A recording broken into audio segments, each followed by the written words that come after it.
Welcome to the Igniting the CEO Within podcast, where we interview successful high-level professionals to discover lessons they've learned throughout their career that can help ignite that CEO within you. I'm Mark McFatridge, and I'll be your host for the next 15 minutes or so. Our show is sponsored by Quade, a nationwide community of CEOs and entrepreneurs. Quade has developed Launchpad, which offers an opportunity for experienced executive coaches to become licensed circle directors and earn significant recurring revenues. After completing the Launchpad program, you'll lead your own peer advisory circles, helping other CEOs and entrepreneurs excel in their professional and personal lives while providing a community of accountability, challenge, and support. To learn more, go to quadecircle.com. Our show, I am super pumped about today. I get to hang out with Holly Hartman, who is the founder of the CollabIntel group and the CollabCode. She is out of the greater Louisville area. She hangs out on the Indiana side, but is crossing that bridge probably daily would be my guess. Holly, welcome.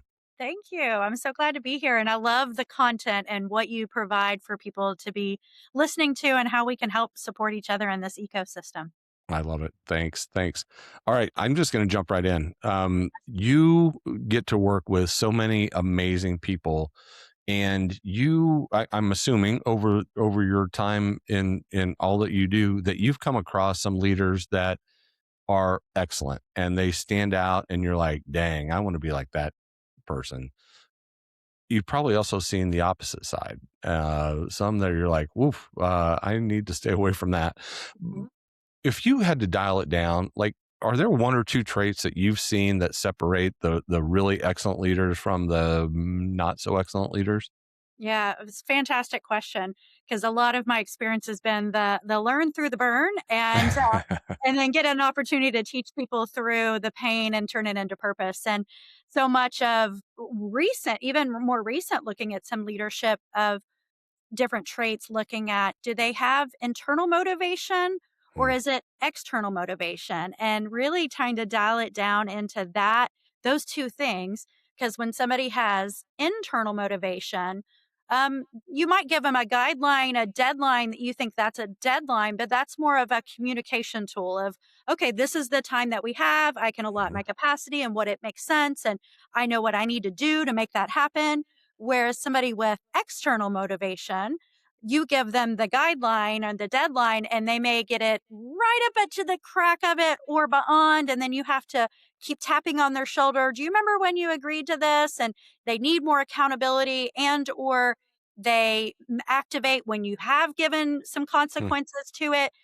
Those are two different team members. And when you onboard team members or leadership within your organization, if you're looking for internal motivation and those key points, by speaking to them and saying, what are your patterns when maybe you're not getting rewarded for behavior, or tell me about a Hmm. project that went longer than what you anticipated, how did you manage those obstacles? You'll hear stories of, where does internal motivation show up versus external. And if you really need a project to move quickly, you need to look for people that have that internal motivation just to make an impact, or they believe in the mission enough to like show up and do what's needed, not to the point of like overgiving or Yeah. to burnout. I'm not talking about that, because there are people on that side of it too, but from those people that understand what is needed, what is the goal, what is the alignment, what's the mission, and I'm go. You don't have to hold my hand. Hmm. That's what's going to make a team be more successful. Otherwise, other people are picking up the slack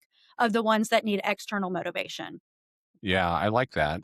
Is internal or internally motivated people, does that come naturally or is that learned? I think it can be both. There are Okay. some people that are, in my work with collaboration styles, there are people that are drivers, and that is just who they are intrinsically. You give them a ball, they're like, I've already done it. That there are people that are that way. And then there are people that have other skill sets that still have internal motivation. And it really comes down to self-awareness of what your core values are. So if the mission is aligned with somebody's values and they know what those are, their internal motivation is going to be increased by that. But that doesn't mean that just because the values align that they will have that, but those are things to look for if you're doing your own self-reflection as a leader, going, am I internally motivated? What are my Hmm. patterns in that? And those are things that you can adjust and learn how to be that. Like, am I accountable? Do I show up on time? Do I, create the boundaries? If not, those are skill sets that you can build as a leader. But if you don't have them, look at your core values first as a foundational layer and then build from there. Yeah, I love the self-awareness piece, right? To me, that's the start and the foundation for really almost everything, right? Is understanding what you do really well and what you struggle at Mm, or doesn't come natural or it takes more energy for you to do and that type of thing, right? exactly. One of the things you started to touch on was there's a way to go too much. Like the internally motivated people is like starting to get towards that burnout piece. And how do you turn it off, right? Like we just talked about it can be learned, it could be innate, but if it goes too far, it could be trouble. How Mhm. can you dial it back? If that's just who you are, how do you dial it back, or how do you prevent that burnout side of things? I think there's two parts of it. For some people, burnout is just a part of who they are, and Mhm. acknowledging that and then creating spaces to recover and go, okay, I will go on a sprint and this is who I am and I may not ever change that. But then how do you on the other side of it build up enough of a system so you have time to heal from that before you commit to another thing? There are some people that is just who they are. And then there are some people that more go into the people pleasing side of it. Of they burn out because they undervalue themselves. They don't know how to communicate what their value is or hold boundaries. And in that, they need skill sets around that part of it of how do I, when I'm working with Mhm. somebody that has external motivation, how do I communicate this is what I need and or learn how to exit those partnerships sooner and go, this isn't for me. So for those people, they really need to learn crucial conversations to advocate for themselves. And then for anybody else that, they hit those bumpers, I think just having more self awareness around when are my stress levels coming up? What happens? I bought an Aura ring for myself to have data points Uh-huh. that is saying, hey, Holly, you had a stressful day. And I get to go back and look and go, what could I have done differently yesterday to then adjust how I show up so I don't continue burnout? So there's lots of tools to navigate that. It starts with self awareness. And if that is your loop, you either have to one, accept it or learn new tools how to navigate it. Yeah, no, you're exactly right. I think when you start down that self-awareness uh, journey, path, you start to learn those things, and you become accustomed to where things are going to take more energy than what you're built for. Doesn't mean you can't do them, but it can be exhausting. I'll give you an example. In my career as a banker, I would have to go to a lot of rubber chicken dinners, right? And have to be very social, and I don't like people. so so it was very challenging for me to go to that, but it was part of my role, and it was I needed to do it. And so I would go, and I would be very outgoing and shaking hands and kissing babies and all that stuff. But when I came home, I needed to crash. I needed to be in a dark room. I needed to sit in a corner and not talk to anybody. Mhm. And fortunately, the my wife has been with me for a really long time, knows this, and so it was just that. But it's hard, but you have to figure out that balance, and where the rewards are and where the nicks and the armor are. So yeah, I agree with you. I think that's some really good insight. Mhm. Thank you. Yeah. So let's carry that over uh, to having work life balance. It doesn't exist, right? It's work life integration. Yes. Talk about work life integration as you see it with the people that you're working with, and how are they starting to understand that it's all related, and it's not a teeter totter balance. It's all in. Yeah, you touched on a great awareness of when I'm depleted, then I know what I need to do to recharge, right? We all have those recharge moments. What does that look like for us? And if you see that you're in a period of time where this is prolonged, you're like, okay, now I'm looking back and this wasn't just I had this event, I was able to recharge, but you've gone through a year of okay, we're in this transition. Oh, no, actually, this is just our constant.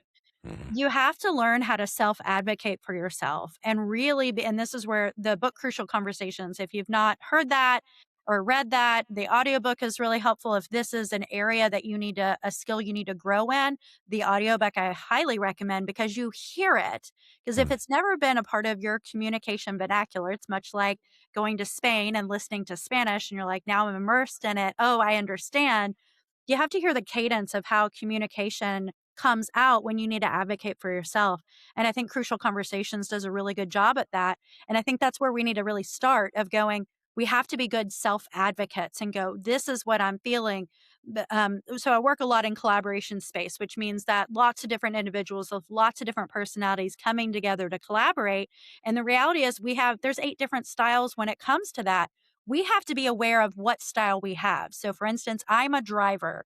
And what that means is you give me an idea, I'm going to go execute it like right away. So don't get in my way Right. or we're going to have some not a scuffle, but we'll have some friction.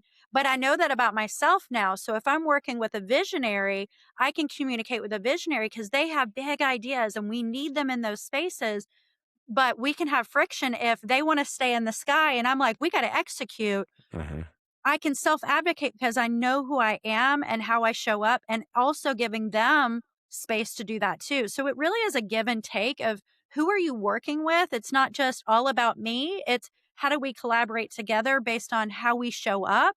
So a lot of it is self awareness, self advocacy, and then learning tools to communicate in a way that allows you to hold boundaries and allow people to understand you. You can't assume somebody can read your mind because the way they perceive the world is differently than the way you perceive the world. And doing it through kindness will actually move the needle much quicker. Yeah, I love that. I love your collaborative approach. I think that's amazing. In that situation, are you using specific tools so that people can identify, I'm a visionary and you're a driver and you're a whatever and you're a whatever. Are you using specific tools? And then, do you color code everybody's shirt that they wear? Or they have a name tag that says Mark Driver. What does that look like? How do you put that into action? Yeah, so I actually do have a proprietary quiz that anybody can take right now. It is free on my website. It's called Collab Styles. And once you take the quiz, there is percentages at the very end that tell you what percentage of every style you are because we are multifaceted human beings. We are Yep. not just one. And if you're on a collaborative team with multiple drivers, you may go into second drive into one of your other top tier collaboration styles because we show up in different ways in different community spaces that we're a part of or different organizations. So understanding that about your style, but you get a PDF of all the styles. Hmm. So now you know I'm self-aware about my style, but when I'm looking at somebody going, this is how they're moving about the world, even if they've not taken the quiz, you'll start to see some of this is where they're strong, this is where they're weak. And it's not about I'm going to attack them when they're weak. It's like, no, this is where I can support because I am strong in this area. They need my strength in this area. And this is how we start to really collaborate efficiently, effectively, and equitably in the spaces that we hold. But we need to hold space that there's lots of different ways that you can collaborate and lean into the strengths and the weaknesses and support each other in that way. So, yeah, you could take the quiz, you could bring it to your team. I have so many boards and leadership teams that will take it to their internal teams and then they'll discuss it as one of their team leadership opportunities. And I also come in and teach it and do workshops if they really want to go, how do we integrate this in daily practice? So there's a lots of different ways we can do that. Wow, that's amazing. Are you utilizing that? I mean, you just said in teams, but I could see that being very useful, that tool being very useful for salespeople, for example, certainly for CEOs to understand their team and all that. It's probably all of the above. Yeah. Oh, yeah, no matter what part of the collaboration system you are in. So you could be early stage collaboration, meaning you're part of support staff, all the way up to the top. Most people don't think of collaboration as a system. It's an infrastructure. They think of it as a soft skill, but it's really an infrastructure of the entire system. You have Mhm. business operating, you have team operating, and then you have individual operating systems, and they all have to integrate in together. Yeah, that's awesome. Yeah, really cool stuff. Thank you. All right, Holly, as we start to wrap this up, one of the questions that I really love to ask our guests is if you look back to 21-year-old Holly Hmm. and you say, there's this one thing that I wish she knew, what would that be? I think it's more of I've been on a long journey of collecting pain and turning into purpose and going, all of it is worth it. It is for what you have created so you can make an impact on the world. That whatever pain you went through, learn through it so you can help others make an impact. That's it. Like it that gives me peace and love and a space for generosity in those moments to look back and go, what can I learn from it to teach others so they don't have to go through it and or just help them through it. That's love it. That's awesome. Yeah, that's really good stuff. Thank you. Cool. Holly, this has been so good. Talk about, and you shared a little bit, but talk about what an engagement looks like with you and your firms, and then how do people get a hold of you? Wonderful. Yeah, and I'm on social media in lots of places. If you're on LinkedIn and want to continue the conversation, Holly Hartman on LinkedIn, and then CollabCode, the CollabCode on LinkedIn, or my website, that CollabCode, and then CollabIntel as well. And that's the consultancy group. So people can meet me at one doorway or the other. CollabCode is we're that entry level for HR, for leadership teams that want to bring somebody in for that. And then collaborative intelligence is more my diagnostic and advisory firm that we come in and really look underneath the hood and go, what part of this operating system and infrastructure is needing help? And so I can come in and do that diagnostic tool and really help support the whole infrastructure. So that's more for CEOs, CFOs, CMOs that are really looking at going, we're losing profit margin and we don't know where it is. I can Mhm. come in and show you where those things are, where the gaps are, and help solve those for you as well. So either doorway, I would love to connect with you. And if you need leadership workshops and integration, I'm glad to support. That is so cool. Congratulations on everything you're building and the impact that you're having on all kinds of people. It's just you can see it in your eyes. You're really proud of the work that you're doing. Thank you. Yeah, it's all about making an impact. And Yeah. if more people can enjoy where they're working, where they spend the majority of their time, the better the whole world can be if we can make an impact in that way. Awesome. Awesome. Thank you so much for joining. This has been a blast. Thank you. All right, y'all, we did it again. We found another amazing leader with incredible insights and nuggets for you to utilize in your journey to becoming that CEO. As a reminder, Igniting the CEO Within is sponsored by Quade, a nationwide community of CEOs and entrepreneurs. Quade has created Launchpad, which provides an opportunity for experienced executive coaches to become licensed circle directors and earn significant annual recurring revenues. To find out more, visit quadecircle.com. Until next time, keep igniting that CEO within you. I'm Mark McFatridge. Thanks for listening.